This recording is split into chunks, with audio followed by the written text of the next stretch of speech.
our analysis on was Subway. I'm Connor. I'm Ethan. I'm Gavin. I'm Zach. And I'm Nick. The analysis we did was on the history, the environmental factors, the marketing plan, and the case analysis. The history for Subway, they first started off in 1965 in Bridgeport, Connecticut. They started off as Pete's Super Submarines. They did not start as Subway. The first day, they sold 312 sandwiches at an average cost between 49 cents and 69 cents. In 1968, they did change their name to Subway, which that's the first location. The owners are Fred DeLuca and Peter Buck. Fred was a 17-year-old when he started it, and he needed tuition for college, had no money. So he asked a family friend in Peter Buck, and Peter gave him an investment of $1,000, and Fred wanted that to pay for medical school, wanted to become a doctor. So the timeline for them, they opened their 200th store in 1981. Within a year, they grew to 300 stores. In 1984, they opened their first location overseas, which was in the Middle East. In 1985, they opened their 500th store. And then they go to 1987 where they opened their 1,000th store. 1988 was 2,000, so that was a big jump and big for the company. And by 1990, they opened their 500th or 5,000th store. And today they have over 37,000 stores. So the three core principles: always provide exceptional service to valued guests, offer high quality, flavorful menu items at a great value, and never stop evolving the Subway brand. They still live by that today, and that's what they started off as. Next, getting into the environmental factors versus the political factors. Something that happened in 2020, which is called Brexit. UK left the EU, and that changes the taxation of selling and importing goods in the borders of Europe. Along with the more general global effects of trade agreements between countries and their stability that affects the expansion. For social, you have the consumer preferences. As our time goes on, we have more consumers wanting to have healthier options. We have plenty of the fast food restaurants around, like Wendy's and McDonald's, Taco Bell, are not as healthy, so Subway kind of has an up on that and having more of a healthier substitute to those fast foods.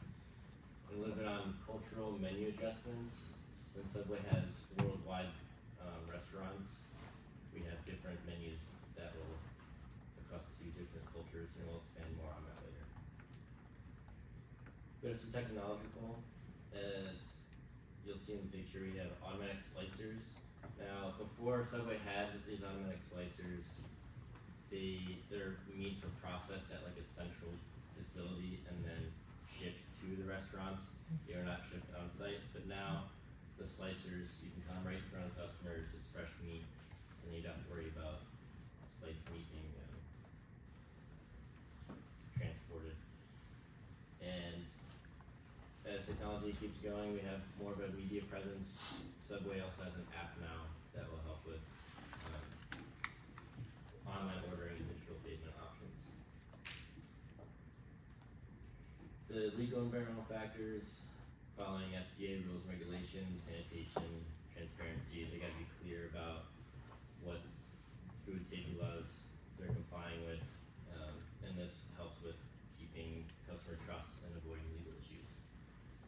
For economic, there are currency exchange rates, since this is an international company, so fluctuations in that can impact Subway's revenue. And with that inflation rates, we have rising prices can impact Subway's pricing strategies and profit margins. Subway's, as you see in the bottom left of the image, Subway released a 3-inch sub to help with inflation, made it cheaper to kind of combat that inflation rates. Alright, so what exactly is Subway doing to appeal to their target you previously mentioned, currently there are a lot more people our age who are looking for a more healthy option when it comes to fast food, and that's a really big thing that Subway is into. As you can see here, eat fresh. That's a slogan that they've been using for a really long time because they really want you to understand that the ingredients that they're going to be providing to you are fresh and healthier. As well as this, Subway also offers a very diverse menu, as you can see from the image down there. Along with the customization and stuff that you get when you order from Subway, they also have like an actual menu of pre-made sandwiches that you can select if you don't feel like making your own.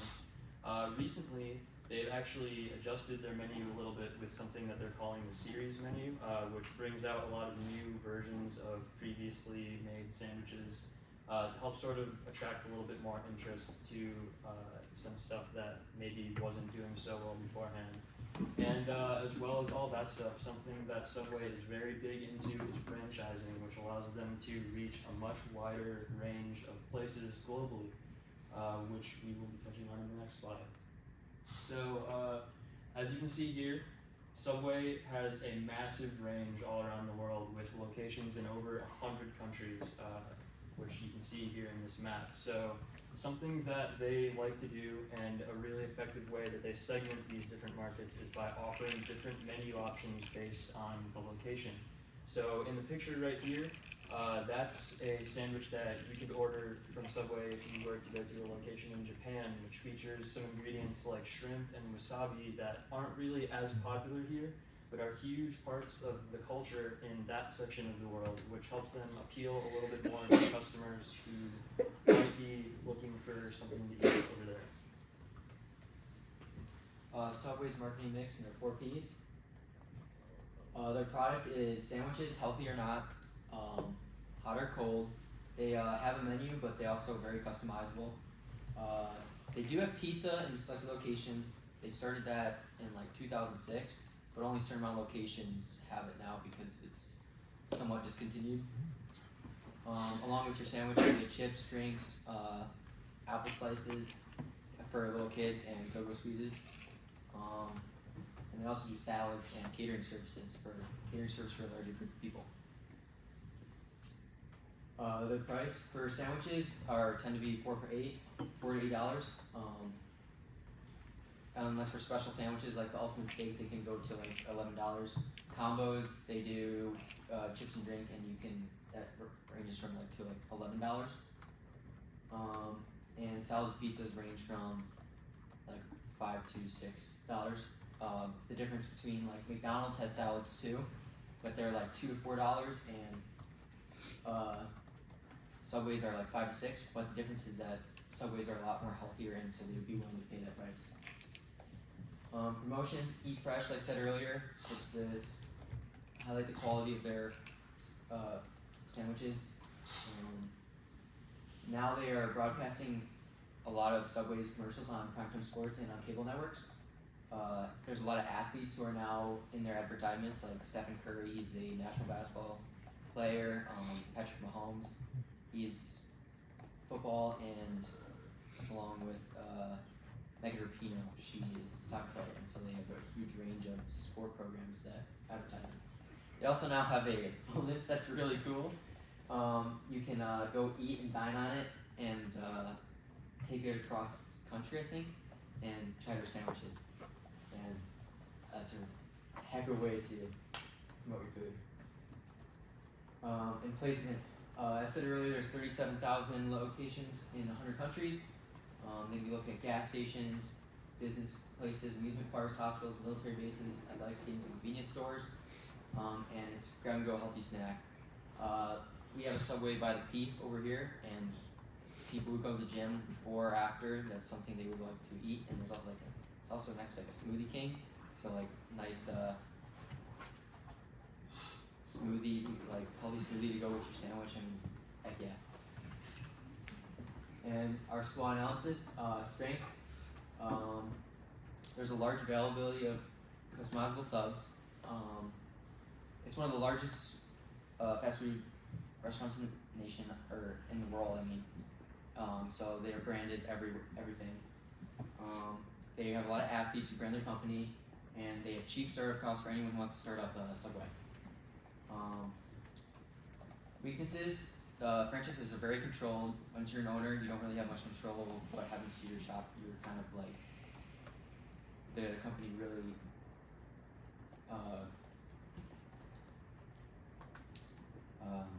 controls everything really around it. I think he's looking for the word for regulating. Regulated. They have low wage employees and who are not very experienced, so the services are not always great from place to place. And their stores are outdated, so they're starting to modernize them, but a lot of them are outdated, so they're kind of like that old outdated Subway look was for most of them. There's a growing market for our healthier food right now, so that's an opportunity that they have. Also, they don't really have a delivery program or drive-thrus in many Subways, so that would be another thing that they'd be open to, should be open to. Threats, large, fast food market's very large. There's a lot of new companies. I have Culver's in there because they were just a small brand, but then they started franchising, and from 2014 to 2023, they grew extremely large, and that's just another place you would consider going instead if you were going to Subway. As a fast food restaurant. And Subway has also been involved in many lawsuits.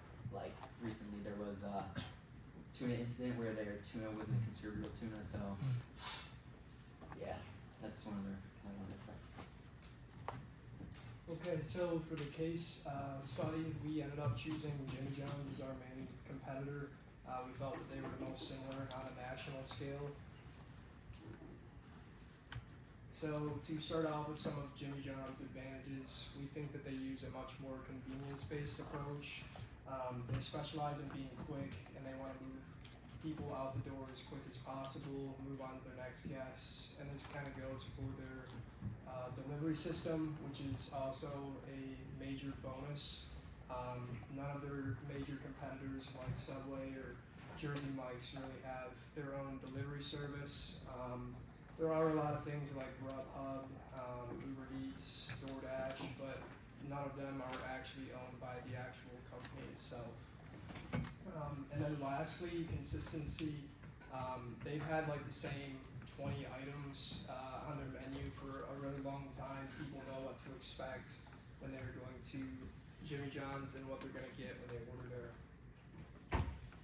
So Subway's advantages, they use a much more health related approach. They want to specialize in being healthier than their competitors, and they are also international. And as we talked about before, they are in over 100 countries, which has allowed them to diversify their menu and offer a lot of different items. And even here in the U.S., offering soups, salads, pizzas, flatbreads, you name it, they've probably got it. And then lastly, their customization. You can customize your items as much or as little as you want to when you go to Subway. And then lastly, some similarities between the two companies.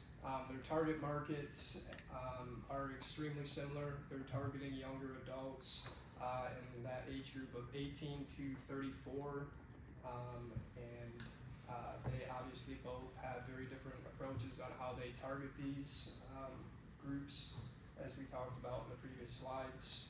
And pricing is also extremely similar. A lot of people argue that Subway is cheaper, but people also say that Jimmy John's offers slightly bigger subs and that it's more bang for your buck. Sponsorships and endorsements, both of them are often looking to sponsor school events, charities. They've sponsored NASCAR teams, and Subway was even the partner for the National Football League. And then also there's celebrity use and large advertising campaigns. We know that Subway uses athletes a lot, Patrick Mahomes, Serena Williams, and so on. And Jimmy John's also does the same thing with big actors or musicians, and also athletes.